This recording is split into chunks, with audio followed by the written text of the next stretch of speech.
If you're a biomed student wondering how you will survive CS in BTech, this one is for you. Basic knowledge പോലും ഇല്ല. നമ്മുടെ ക്ലാസ്സിൽ കുറെ പഠിപ്പ് പിള്ളേർ കാണുമല്ലോ. CS വാക്കുകൾ പറയുമ്പോഴും നിങ്ങൾക്കും അതിനെപ്പറ്റി ഒരു അറിവ് ഉണ്ടായിരിക്കില്ല. Hey guys, this is Charlie Bob. Welcome back to my channel. അപ്പൊ ഇന്നത്തെ എന്റെ വ്ളോഗ് എന്താന്ന് വെച്ചാല് 12th ബയോമാത്ത് സ്റ്റുഡന്റിന് എങ്ങനെ BTech CS കുറച്ചും കൂടെ ഈസി ആക്കാന്നുള്ളതാണ്. പിന്നെ എന്നെ കുറിച്ച് ഞാൻ ഒന്ന് പറയാം. ഈ വീഡിയോ കാണുന്ന ആർക്കും ഞാൻ ഏത് സ്ട്രീം ആണെന്നോ ഞാൻ ബയോമാത്സ് ആയിരുന്നോ എന്നൊന്നും അറിവില്ലായിരിക്കും. ഞാൻ 12th ബയോമാത്സ് അല്ലായിരുന്നു, ഞാൻ കമ്പ്യൂട്ടർ സയൻസ് ആയിരുന്നു. ഞാൻ ബയോമാത്സ് എടുക്കാത്തതിന്റെ കാരണം എന്താന്ന് വെച്ചാല്, ഒന്നാമത്തെ കാര്യം എനിക്ക് മെഡിക്കൽ ഫീൽഡ് പോകാൻ താല്പര്യം ഇല്ലായിരുന്നു. രണ്ടാമത്തെ കാര്യം എനിക്ക് ബയോളജി ഭയങ്കര കലിപ്പ് പിടിച്ചൊരു സബ്ജക്റ്റ് ആയിരുന്നു. കാരണം എനിക്ക് ഇങ്ങനത്തെ ഡയഗ്രാം വരയ്ക്കാൻ, ഇങ്ങനെ ലാബിൽ പോയി എനിക്ക് ബയോളജി അന്ന് ആലോചിക്കുമ്പോൾ ഞാൻ ഇങ്ങനെ തവളേനെ കീറണം അങ്ങനത്തെ പരിപാടിയൊക്കെ ആയിരുന്നു. അപ്പൊ അതൊന്നും എനിക്ക് ആലോചിക്കാൻ പോലും പറ്റത്തില്ലായിരുന്നു. അതുകൊണ്ടാണ് ഞാൻ ബയോളജി എടുക്കാണ്ട് CS എടുത്തത്. പിന്നെ ഒരു കാര്യം എന്താന്ന് വെച്ചാല്, എന്റെ ക്ലാസ്സിലും ബയോളജി എടുത്ത കുറെ സ്റ്റുഡൻസ് ഉണ്ട്. അവരെ ഞാൻ കണ്ടിട്ടുണ്ട്. ഫസ്റ്റ് ഇയർ വന്നപ്പോ അവർക്ക് കോഡിങ്ങിന് ക്ലാസ്സിലിരിക്കുമ്പോൾ ഫുള്ള് നല്ല സീനായിരുന്നു. ബയോളജി എടുത്തവർക്ക് CS ഭയങ്കര സീനായിരുന്നു. നിങ്ങൾ തന്നെ ചോദിച്ചല്ലോ, ബയോളജി എടുത്തവർക്ക് കമ്പ്യൂട്ടർ സയൻസ് ടഫ് ആയിരിക്കോ? ഓഫ് കോഴ്സ് ആദ്യത്തെ ടൈമിൽ നിങ്ങൾക്ക് ടഫ് ആയിരിക്കും, പക്ഷെ ഗ്രാജുവലി നിങ്ങൾക്ക് അത് ഇംപ്രൂവ് ചെയ്യാവുന്നേ ഉള്ളൂ. അപ്പൊ അത് ഇംപ്രൂവ് ചെയ്യാനുള്ള ടിപ്സ് ആണ് ഞാൻ ഇപ്പൊ നിങ്ങൾക്ക് പറഞ്ഞു തരാൻ പോകുന്നത്. അപ്പൊ ആദ്യത്തെ കാര്യം, ഞാൻ നിങ്ങൾ നേരിടുന്ന ചലഞ്ചസ് എന്തൊക്കെയാണെന്ന് ജസ്റ്റ് ഒന്ന് പറയാം. നിങ്ങൾക്ക് തന്നെ അറിയായിരിക്കും, എന്നാലും ഞാൻ പറയാം. നോട്ട് നോയിങ് ദ ബേസിക്സ്, അതായത് നിങ്ങൾക്ക് ഇപ്പം ഒരു പ്രോഗ്രാമിംഗ് ലാംഗ്വേജിന്റെ പോലും ബേസിക് ടേംസ് ഒന്നും നിങ്ങൾക്ക് അറിവുണ്ടായിരിക്കില്ല. അപ്പൊ അത് നിങ്ങളുടെ ഒരു മെയിൻ വിഷയം തന്നെയാണ്. പിന്നെ feeling behind peers who had CS. ഇപ്പൊ നമുക്ക് അറിയാമായിരിക്കും, നമ്മുടെ ക്ലാസ്സിൽ കുറെ പഠിപ്പ് പിള്ളേർ കാണുമല്ലോ. അപ്പൊ അവരിങ്ങനെ എന്തെങ്കിലും ആൻസർ പറയും, എന്തെങ്കിലും ക്വസ്റ്റ്യൻ ചോദിക്കുമ്പോൾ അവർ കയറി ആൻസർ പറയുന്നു. നമുക്ക് ചിലപ്പോൾ അറിയായിരിക്കും, അറിയാഞ്ഞിട്ട് നമ്മൾ മിണ്ടാണ്ടിരിക്കുന്നതായിരിക്കും. പക്ഷെ നിങ്ങളൊരു ബയോളജി ബാക്ക്ഗ്രൗണ്ടിൽ നിന്ന് വരുമ്പം CS കാര്യങ്ങൾ പറയുമ്പോൾ നിങ്ങൾക്ക് ഒട്ടും പറയാൻ പറ്റാത്ത ഒരു അവസ്ഥ ചിലപ്പോൾ ഉണ്ടായെന്ന് വരാം. അപ്പോ ആ ഒരു ഫീലിംഗ് നിങ്ങൾക്ക് എന്തായാലും നിങ്ങളുടെ മൈൻഡിൽ കാണും. പിന്നെ ഉള്ളൊരു ചലഞ്ച് എന്താന്ന് വെച്ചാൽ, സ്ട്രഗ്ലിംഗ് വിത്ത് ബേസിക് ടേംസ്. അതായത് ഇപ്പൊ നിങ്ങൾ ബയോളജിയുടെ ടേംസ് പറയുമ്പോൾ, ഇപ്പൊ ബയോളജിയുടെ എന്താ ടേംസ് ഒന്നും എനിക്ക് അങ്ങനെ അറിഞ്ഞൂടാ, എന്തെങ്കിലുമൊക്കെ ഒരു ടേംസ് പറയുമെന്നൊക്കെ വിചാരിക്കും. ഇപ്പൊ കുറച്ച് പാടുള്ള എന്തെങ്കിലുമൊക്കെ കുറെ വാക്കുകളൊക്കെ ഉണ്ടല്ലോ ബയോളജിക്കകത്ത്. അപ്പൊ അങ്ങനത്തെ കാര്യം പറയുമ്പോൾ ഒരു CS സ്റ്റുഡന്റിന് അത് അറിവുണ്ടായിരിക്കണം എന്നില്ല. അതുപോലെ തന്നെ CS വാക്കുകൾ പറയുമ്പോഴും നിങ്ങൾക്കും അതിനെപ്പറ്റി ഒരു അറിവുണ്ടായിരിക്കില്ല. അപ്പൊ ഇതൊക്കെയാണ് നിങ്ങൾ നേരിടുന്ന ബേസിക് ചലഞ്ചസ് എന്ന് പറയുന്നത്. അപ്പം ഇതെല്ലാം ഇനി എങ്ങനെ നമുക്ക് ഓവർകം ചെയ്യാന്നാണ് ഇനി ഞാൻ പറയാൻ പോകുന്ന കുറച്ച് ടിപ്സ്. ഈ ടിപ്സ് നിങ്ങൾ ഇപ്പൊ തൊട്ട് ചെയ്യാൻ തുടങ്ങുവാണെങ്കിൽ നിങ്ങൾക്ക് BTech CS ഭയങ്കര എളുപ്പമായിരിക്കും. അപ്പൊ ആദ്യത്തെ ടിപ്പാണ് സ്റ്റാർട്ട് ഏർലി. ഞാൻ കുറെ പേരോട് പറഞ്ഞിരുന്നു, ഇപ്പൊ നിങ്ങൾ എന്തായാലും ചുമ്മാ ഇരിക്കുവാണല്ലോ. അപ്പൊ നിങ്ങളൊരു എക്സ്ട്രാ എന്നുള്ള രീതിയിൽ നിങ്ങൾക്ക് യൂട്യൂബ് നോക്കിയോ എങ്ങനെയെങ്കിലും നിങ്ങൾ ഏതെങ്കിലും ഒരു കോഡിങ്ങിന്റെ ഒരു വേർഷൻ നിങ്ങൾ തന്നെ പഠിക്കാൻ ശ്രമിക്കുക. അതെങ്ങനെ പഠിക്കാന്നുള്ളത് ഞാൻ പറഞ്ഞുതരാം. അപ്പൊ ആദ്യത്തെ പോയിന്റ് ഇതാണ്, സ്റ്റാർട്ട് ഏർലി. പറ്റുമെങ്കിൽ ഇന്ന് തൊട്ട് തന്നെ നിങ്ങൾ കോഡിങ്ങിന്റെ എന്തെങ്കിലും ഒന്ന് ജസ്റ്റ് പഠിക്കാൻ ശ്രമിക്കുക. ഇനി രണ്ടാമത്തെ പോയിന്റ് ആണ്, focus on logic not syntax. ഇപ്പൊ ഞാൻ ഈ സിൻടാക്സ് എന്ന് പറഞ്ഞപ്പോ തന്നെ നിങ്ങൾക്കൊരു ബുദ്ധിമുട്ട് വന്നു കാണും. അപ്പൊ പലർക്കും സിൻടാക്സിന്റെ മീനിങ് അറിയാനുള്ള ചാൻസ് ഇല്ല, ബയോളജി ബാക്ക്ഗ്രൗണ്ടിൽ നിന്ന് വന്നവർക്ക്. സിൻടാക്സ് എന്ന് വെച്ചാല് നമ്മൾ ആ പ്രോഗ്രാം എഴുതുന്ന രീതിയാണ്. അതായത് കോഡ് എഴുതുന്ന കുറച്ച് റൂൾസ് ഉണ്ട്, അതിനെ പറയുന്നതാണ് സിൻടാക്സ് എന്ന്. അപ്പൊ നിങ്ങൾ ഒരു കോഡിലേക്ക്, അതായത് ഞാൻ ഉദ്ദേശിച്ചത് ആദ്യമേ തന്നെ നിങ്ങൾ ഒരു പ്രോഗ്രാമിംഗ് ചെയ്യാനുള്ള സംഭവം അല്ല പഠിക്കേണ്ടത്, ബേസിക് ടേംസ് ആണ് പഠിക്കേണ്ടത്. അപ്പം ആ ഒരു പ്രോഗ്രാം എങ്ങനെ കോഡ് കറക്റ്റ് ആയിട്ട് എഴുതൂ എന്നുള്ളത് നിങ്ങളുടെ മൈൻഡിൽ നിൽക്കാൻ പാടില്ല. നിങ്ങൾ ജസ്റ്റ് ലോജിക്ക് മാത്രം പഠിക്കണം. ലോജിക് എന്ന് വെച്ചാൽ എന്താന്ന് വെച്ചാല്, ഇപ്പൊ നമുക്കൊരു ക്വസ്റ്റ്യൻ കിട്ടുക, ഒരു നമ്പർ ഓഡ് ആണോ ഈവൻ ആണോ എന്ന് ചെക്ക് ചെയ്യാൻ പറയുക. അപ്പോഴേക്കും നമ്മളുടെ മൈൻഡിലായിട്ട് വരേണ്ടത് ഇപ്പം #include_stdio.h. ഇതിപ്പം ഈ പറഞ്ഞ C പ്രോഗ്രാമിംഗിന്റെ ഒരു കോഡാണ്. അപ്പൊ അങ്ങനത്തെ കോഡല്ല നമ്മളുടെ മൈൻഡിലായിട്ട് ആദ്യം വരേണ്ടത്. നമ്മളിപ്പോ സാധാരണ ഒരു നമ്പർ എങ്ങനെയാണ് ഓഡ് ഓർ ഈവൻ ആണോ നോക്കുന്നത്? ഒരു നമ്പർ നമുക്ക് കിട്ടിക്കഴിഞ്ഞാൽ ഡിവൈഡഡ് ബൈ 2 ചെയ്യുമ്പോൾ റിമൈൻഡർ 0 ആണെങ്കിൽ ഈവൻ നമ്പർ, റിമൈൻഡർ 0 അല്ലെങ്കിൽ ഓഡ് നമ്പർ. അങ്ങനെയുള്ള ഒരു ലോജിക്കാണ് നമ്മളുടെ മൈൻഡിലായിട്ട് വരേണ്ടത്. അതാണ് ടിപ്പ് നമ്പർ 2 എന്ന് വെച്ചാൽ. ഇനി അടുത്ത ക്വസ്റ്റ്യൻ എന്താന്ന് വെച്ചാല്, പ്രാക്ടീസ് പ്രോബ്ലം സോൾവിങ് ഡെയിലി. ഓരോ ദിവസവും നമ്മൾ ഓരോ ക്വസ്റ്റ്യൻ ഇതുപോലെ നമ്മൾ എഴുതി വെക്കണം. നിങ്ങൾ വേണമെങ്കിൽ കോഡിങ്ങിന് തന്നെ ഇപ്പോഴേ ഒരു ബുക്ക് എടുത്തു വെച്ചോ. കോഡിങ്ങിന് വേണ്ടിയിട്ട് ഒരു വലിയ ബുക്ക് എടുത്തു വെച്ചിട്ട് ഓരോ ദിവസം നമ്മൾ ഓരോ ക്വസ്റ്റ്യന്റെ ലോജിക്ക് ജസ്റ്റ് ഇപ്പൊ നിങ്ങൾ ലോജിക്ക് മാത്രം ഒന്ന് എഴുതി വെക്കാം. ഇപ്പൊ ഞാൻ പറഞ്ഞല്ലോ ഓഡ് ഓർ ഈവൻ എങ്ങനെ സോൾവ് ചെയ്യാം. അതുപോലെ തന്നെ അടുത്ത ദിവസം ഒരു മൾട്ടിപ്ലിക്കേഷൻ ടേബിൾ നമുക്ക് എങ്ങനെ പ്രിന്റ് ചെയ്യാം. അങ്ങനെ നമ്മൾ ഓരോരോ ലോജിക് ക്വസ്റ്റ്യൻസ്, ഇപ്പൊ ലോജിക് ക്വസ്റ്റ്യൻസ് കിട്ടാൻ വേണ്ടി ChatGPT നിങ്ങൾക്ക് എന്തോ പ്രോബ്ലം റിലേറ്റഡ് ക്വസ്റ്റ്യൻസ് എന്നൊക്കെ അടിച്ചു കൊടുത്താൽ നമുക്ക് കിട്ടും. അപ്പൊ അങ്ങനെ നിങ്ങൾ ഓരോരോ ക്വസ്റ്റ്യൻസ് ഓരോ ദിവസം ഒരു ക്വസ്റ്റ്യൻ എങ്കിലും സോൾവ് ചെയ്യാം. ഇനിയുള്ളത് don't compare yourself to others. ഇത് മെയിൻ ആയിട്ടുള്ള ഒരു ടിപ്പാണ്. അല്ലെങ്കിൽ നിങ്ങൾക്ക് ചിലപ്പോ ബയോ സ്റ്റുഡൻസിന് ബിടെക്കിന്റെ ഫസ്റ്റ് ക്ലാസ്സിൽ പോയി ഇരിക്കുമ്പോൾ തൊട്ട് നിങ്ങൾക്കൊരു ബുദ്ധിമുട്ടുണ്ടാവും. ഇപ്പൊ ഞങ്ങളുടെ ക്ലാസ്സിലാണെങ്കിൽ പോലും ഞങ്ങളുടെ ക്ലാസ്സിലെ മെജോറിറ്റി ആൾക്കാരും ബയോമാത്സ് ആയിരുന്നു. അപ്പൊ അവർക്ക് ഈ എന്താ പറയാ CS ക്ലാസ് വരുമ്പോൾ കുറച്ച് ടഫ് ആയിരുന്നു. ഈ ടേംസ് ഒക്കെ കേൾക്കുമ്പോൾ അവർക്ക് പെട്ടെന്ന് ലോജിക്ക് തലയിലോട്ട് കത്തത്തില്ല. അപ്പൊ അങ്ങനത്തെ കുറച്ച് പ്രശ്നം ഉണ്ടായിരുന്നു. അപ്പൊ ആ ഒരു കാര്യം നിങ്ങൾ ശ്രദ്ധിക്കണം. Use visual learning tools. അതായത് ഈ മാത്സ് പോലെ തന്നെ കോഡിങ് നമ്മൾക്ക് കണ്ടിങ്ങനെ കാണാണ്ട് പഠിക്കാൻ പറ്റുന്ന ഒരു സബ്ജക്റ്റ് അല്ല. എനിക്ക് തോന്നുന്നു ബയോളജി എടുത്ത കാരണം നിങ്ങൾക്ക് എല്ലാവർക്കും കാണാതെ പഠിക്കാനുള്ള കുറച്ച് സ്കില്ല് കൂടുതലാണ്. അതുകൊണ്ട് പലരും ഈ കോഡിങ് അതുപോലെ കാണാണ്ട് പഠിക്കാൻ നോക്കും. പക്ഷെ ഒരിക്കലും അങ്ങനെ ചെയ്യരുത്. കോഡിങ് നമ്മൾ എപ്പോഴും ചെയ്ത് മിസ്റ്റേക്ക് വന്ന് അത് തിരുത്തി വേണം പഠിക്കാൻ.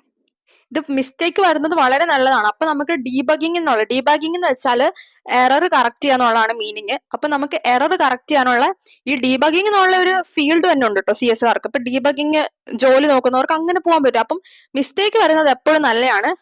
അപ്പോഴാണ് നമ്മളുടെ മിസ്റ്റേക്ക് തിരിച്ചറിഞ്ഞ് നമുക്കത് സ്വന്തമായിട്ട് തിരുത്താൻ പറ്റുമോ എന്ന് അറിയാൻ പറ്റത്തുള്ളൂ. അപ്പൊ നമുക്ക് ഓരോരോ പ്രോബ്ലം എടുത്തിട്ട് നമുക്ക് ചെയ്ത് പഠിക്കണം.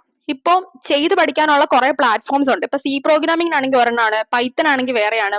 അപ്പൊ അങ്ങനെയുള്ള കാര്യങ്ങളൊക്കെ നിങ്ങൾ ചെയ്ത് വേണം പഠിക്കാൻ. അതായത് ലാപ്പ് ഉള്ളവർ അത്ര നല്ലതായിരിക്കും. ഇപ്പം ഞാൻ പറയുകയാണെങ്കിൽ ബയോളജി എടുത്തവരാണെങ്കിൽ നിങ്ങൾക്ക് ഒരു ലാപ്പ് ഫസ്റ്റ് ഇയർ തൊട്ട് ഉള്ളതാണ് നല്ലത്. കാരണം നിങ്ങൾക്ക് ഓരോന്ന് സ്വന്തമായിട്ട് തന്നെ ചെയ്ത് പഠിക്കാൻ പറ്റും. ഇനി അടുത്ത ടിപ്പ്, ഇത് ഭയങ്കര ഇമ്പോർട്ടന്റ് ആണ്. Start with beginner friendly language. അതെന്താന്ന് വെച്ചാല് ഇപ്പൊ നിങ്ങൾക്ക് കുറെ പ്രോഗ്രാമിംഗ് ലാംഗ്വേജ് ഉണ്ടെന്ന് അറിയാലോ. C programming, Java, Python. അപ്പൊ ഇങ്ങനത്തെ പ്രോഗ്രാമിംഗ് ലാംഗ്വേജ് ഒക്കെ നിങ്ങൾ ഇപ്പൊ ഭയങ്കര കൺഫ്യൂസ്ഡ് ആയിരിക്കും ഏത് പഠിക്കണം എന്നുള്ളത്. ഇപ്പം ബിടെക്കിൽ നിങ്ങൾക്ക് വരുന്ന പ്രോഗ്രാമിംഗ് ലാംഗ്വേജസ് പൈത്തൺ, C, പിന്നെ CS കാർക്ക് വേറെ വരും. വേറെ മൈനറിനൊക്കെ ബാസ്കറ്റ് ഉണ്ട്, ജാവ അങ്ങനെയൊക്കെ ഉണ്ട്. ഞങ്ങൾക്കുണ്ടായിരുന്ന പ്രോഗ്രാമിംഗ് ലാംഗ്വേജ് ഞങ്ങൾക്ക് പൈത്തൺ ഇല്ലായിരുന്നു. പക്ഷെ 2024 സ്കീമാർക്ക് ഇനി തൊട്ടുള്ളവർക്ക് പൈത്തൺ ഉണ്ട്. പൈത്തൺ, C, പിന്നെ ഞങ്ങൾക്ക് എംബഡഡ് അങ്ങനെയൊക്കെ പോവായിരുന്നു. അപ്പോ ഫസ്റ്റ് ഇയർ നിങ്ങൾക്ക് വരുന്ന പ്രോഗ്രാമിംഗ് ലാംഗ്വേജ് പൈത്തൺ ആണ്. അല്ലെങ്കിലും നിങ്ങൾ ആദ്യമായിട്ട് ഇപ്പൊ കോഡിങ് പഠിക്കുന്ന ഒരു സ്റ്റുഡന്റ് ആണെങ്കിൽ ബിഗിനർ ഫ്രണ്ട്ലി ലാംഗ്വേജ് ആയിട്ടുള്ള പൈത്തൺ തന്നെ ആദ്യം സെലക്ട് ചെയ്യുന്നതായിരിക്കും നല്ലത്. കാരണം എന്താന്ന് വെച്ചാൽ as compared to C and C++, Python പഠിക്കാൻ കുറച്ചും കൂടെ എളുപ്പമാണ്. കാരണം അതിന്റെ നമ്മൾ എഴുതുന്ന ആ ഒരു സിൻടാക്സും കാര്യങ്ങളും ഒക്കെ ബാക്കിയുള്ളതിനെക്കാട്ടിലും എളുപ്പമാണ്. പിന്നെ ഈ പൈത്തൺ ഇപ്പൊ ഞാൻ പറഞ്ഞല്ലോ നമ്മൾ കാണാണ്ട് പഠിക്കരുത്, നമ്മൾ ചെയ്ത് പഠിക്കണം എന്ന്. പൈത്തൺ ആ ഒരു ആപ്പ് ഉണ്ട്, ഐഡിയലി എന്ന് പറഞ്ഞിട്ടൊരു ആപ്പ് ഉണ്ട്. അത് വേണം നമ്മൾ ഡൗൺലോഡ് ചെയ്ത് പഠിക്കാൻ. ഈ പൈത്തന്റെ ഈ സംഭവം എങ്ങനെ ഡൗൺലോഡ് ചെയ്യുന്നത് ജസ്റ്റ് നിങ്ങൾ യൂട്യൂബിൽ അടിച്ചു കൊടുത്താൽ ഒരു വീഡിയോ ഉണ്ട്. ആ വേർഷൻ ഗൂഗിളിൽ കയറി, അത് ഫ്രീ ആണ്. ആ വേർഷൻ നിങ്ങൾ ഗൂഗിളിൽ കയറി ഡൗൺലോഡ് ചെയ്തിട്ട് ചെയ്ത് പഠിക്കാവുന്നേ ഉള്ളൂ. ഞാൻ പറഞ്ഞല്ലോ പിന്നെ പൈത്തൺ നിങ്ങൾക്ക് എവിടുന്ന് പഠിക്കാന്ന് ചോദിച്ചാല് പൈത്തന്റെ കുറെ ബേസിക് ആയിട്ടുള്ള വീഡിയോസ് ഞാൻ എന്റെ ചാനലിൽ വെക്കേഷൻ ടൈമിൽ ഇട്ടിരുന്നു. കുറെ പിള്ളേർക്ക് കോഡിങ് പാടാന്നുള്ള ഒരു കാരണം കൊണ്ട് പൈത്തന്റെ ഒരു സീരീസ് എന്നുള്ള പോലെ ഞാൻ പാർട്ട് 1 പാർട്ട് 2 പൈത്തൺ ബേസിക്സ് പോലെ ഞാൻ ഇട്ടിരുന്നു. അത് +1 +2 നിങ്ങളുടെ കമ്പ്യൂട്ടർ സയൻസിന്റെ ടെസ്റ്റ് വെച്ചിട്ടായിരുന്നു. CBSE കമ്പ്യൂട്ടർ സയൻസിന്റെ ടെസ്റ്റ് വെച്ചിട്ടായിരുന്നു ഞാൻ ആ ക്ലാസ് ഇട്ടുകൊണ്ടിരുന്നത്. പിന്നെ ഞാനത് നിർത്താനുള്ള മെയിൻ കാരണം നിങ്ങൾക്ക് എന്റെ വീഡിയോസിന്റെ വ്യൂസ് കാണുമ്പോൾ മനസ്സിലാവും. ബാക്കിയുള്ള വീഡിയോസിനെല്ലാം ഒരു 1K അബോവ് കിട്ടാറുണ്ട്. ആ വീഡിയോക്ക് ഭയങ്കര വ്യൂ കുറവായിരുന്നു, 200 സംതിങ് വ്യൂസേ ഉള്ളായിരുന്നു. അതുകൊണ്ടാണ് പിന്നെ ഞാൻ അത് നിർത്തിയത്. കാരണം ഇത്രയും വ്യൂസ് ഭയങ്കര കുറവായതുകൊണ്ട് എന്റെ ചാനലിനെ അത് അഫക്റ്റ് ചെയ്യുന്നുള്ളത് കൊണ്ടാണ് ഞാൻ പിന്നെ അത് നിർത്തിയത്. അത് പിന്നെ കണ്ടിന്യൂ ചെയ്യാൻ താല്പര്യം ആർക്കെങ്കിലും ഉണ്ടെങ്കിൽ, ബിക്കോസ് നിങ്ങൾ ചുമ്മാ ഈ വീഡിയോ കണ്ടിട്ട് കമന്റ് ഇടരുത്.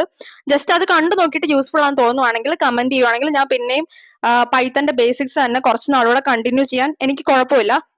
അപ്പോൾ ഞാൻ പൈത്തന്റെ കുറച്ച് എനിക്ക് തോന്നുന്നു ഒരു പാർട്ട് 6 വരെ എന്തോ ഇട്ടിട്ടുണ്ട്. അത് നിങ്ങൾ മലയാളത്തിൽ കാണുന്നവരാണ് കുറച്ചുകൂടെ കംഫർട്ടബിൾ എങ്കിൽ ആ വീഡിയോസ് റെഫർ ചെയ്യുക.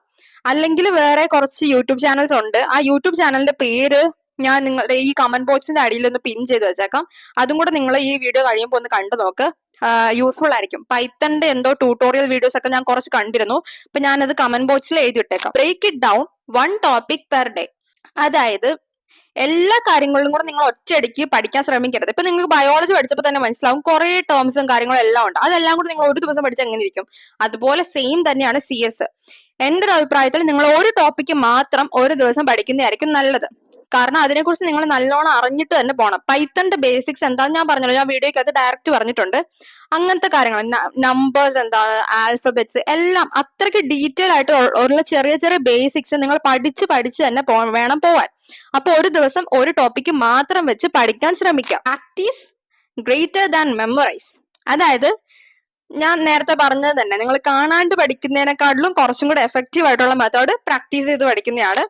ഇനിയുള്ളതാണ് ബിൽഡ് സ്മോൾ പ്രൊജക്ട്. കുറച്ച് നിങ്ങളൊന്ന് പഠിച്ചു കഴിഞ്ഞാല്, പക്ഷെ അത് ഞാൻ ഇപ്പൊ തൊട്ട് ചെയ്യണമെന്നേ പറയത്തുള്ളൂ. ഞാൻ പറഞ്ഞല്ലോ, ഓരോ ദിവസം ഓരോ ബുക്ക് എടുത്തിട്ട് ഓരോ ലോജിക്കൽ പ്രോബ്ലംസ് നിങ്ങൾ കണ്ടുപിടിച്ച് ലോജിക്ക് മാത്രം എഴുതി വെക്കണം എന്ന്. ഇപ്പൊ നിങ്ങൾ ലോജിക്ക് മാത്രം എഴുതിയാൽ മതി. കുറച്ചുകൂടെ കഴിഞ്ഞിട്ട് നിങ്ങൾ ചെറിയ ചെറിയ പ്രോഗ്രാംസ് എഴുതാൻ നോക്കണം. അപ്പൊ ഈ സ്മോൾ പ്രൊജക്ട്സ് എന്ന് ഉപയോഗിക്കുന്നത് ഇപ്പൊ ഒരു കാൽക്കുലേറ്റർ. ഇപ്പൊ നമുക്കറിയാം, ഇപ്പൊ നമ്മൾ 1x5 2x5 അങ്ങനെ ചെയ്ത് പോവാം. പക്ഷെ നമുക്ക് അത് ഒരു കമ്പ്യൂട്ടറിന് അത് നിങ്ങളൊന്ന് ആലോചിച്ച് നോക്ക്. 1x5 = 5, 2x5. അപ്പൊ 2x5 3x5 നമുക്ക് അങ്ങനെ ഫുൾ ആയിട്ട് ടൈപ്പ് ചെയ്തുകൊണ്ടിരിക്കാൻ പറ്റത്തില്ലല്ലോ. അപ്പൊ എങ്ങനെയാണ് ഒരു കാൽക്കുലേറ്ററിന്റെ വർക്കിംഗ് കോഡിങ്ങിൽ നടക്കുന്നത്? അതായത് ഇപ്പൊ 5x1000 വരെ നമുക്ക് ഇങ്ങനെ എഴുതിക്കൊണ്ടിരിക്കാൻ പറ്റത്തില്ലല്ലോ. അപ്പൊ എങ്ങനെയാണ് അതിനെ ലൂപ്പിംഗ് എന്ന് പറയും. ഒരു ലൂപ്പിൽ ഇട്ട് കൊടുക്കും. അപ്പൊ ലൂപ്പ് എന്താന്നുള്ള ബേസിക് കാര്യങ്ങളാണ്, അതെല്ലാം ഞാൻ പറഞ്ഞിട്ടുണ്ട്. അപ്പം ഇൻട്രസ്റ്റ് ആയിട്ടുള്ളവർ അത് കണ്ടു നോക്കുക. അപ്പൊ അങ്ങനെയുള്ള കുറച്ച് കുഞ്ഞു കുഞ്ഞു പ്രൊജക്ടുകൾ ചെയ്യാൻ ശ്രമിക്കുക.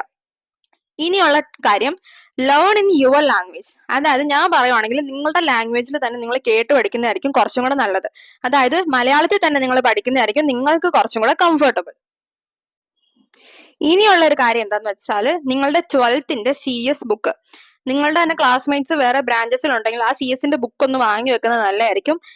ഞാൻ ഇട്ടിരിക്കുന്ന ക്ലാസ് CS ബുക്ക് വെച്ചിട്ടാണ് ഇട്ടിരിക്കുന്നത്. പക്ഷെ ഞാൻ പറഞ്ഞല്ലോ, ഞാൻ അത് ഇടയ്ക്ക് വെച്ച് ഡിസ്കണ്ടിന്യൂ ചെയ്തിരുന്നു. അപ്പൊ ബാക്കിയുള്ള കാര്യങ്ങളും കൂടെ നിങ്ങൾക്ക് പഠിക്കണമെങ്കിൽ നിങ്ങൾ CS ബുക്ക് വാങ്ങി വെക്കുന്നതായിരിക്കും നല്ലത്.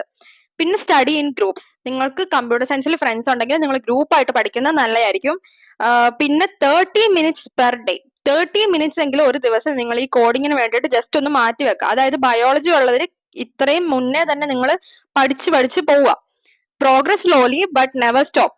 ഇപ്പൊ നിങ്ങൾ പഠിക്കുമ്പോൾ നിങ്ങൾക്ക് ഭയങ്കര മടുപ്പായിട്ട് തോന്നാം ചിലപ്പോൾ CS. അപ്പോൾ നിങ്ങൾക്ക് ഇടയ്ക്ക് വെച്ച് നിങ്ങൾ നിർത്താണ്ടിരിക്കുക. കാരണം ഇത് തന്നെ നിങ്ങൾ പ്രാക്ടീസ് ചെയ്ത് പോവുക. എന്നാൽ മാത്രമാണ് നിങ്ങൾക്ക് ഈ കോഡിങ്ങിനുള്ള സ്കില്ല് ഇംപ്രൂവ് ചെയ്യാൻ പറ്റത്തുള്ളൂ. അപ്പൊ ഗൈസ്, ഇത്രേ ഉള്ളൂ ഞാൻ പറഞ്ഞ ടിപ്സ് ഒക്കെ. അപ്പൊ ഇതിൽ ഏതെങ്കിലും ഒരെണ്ണം നിങ്ങൾക്ക് യൂസ്ഫുൾ ആവും ഞാൻ വിചാരിക്കുന്നു.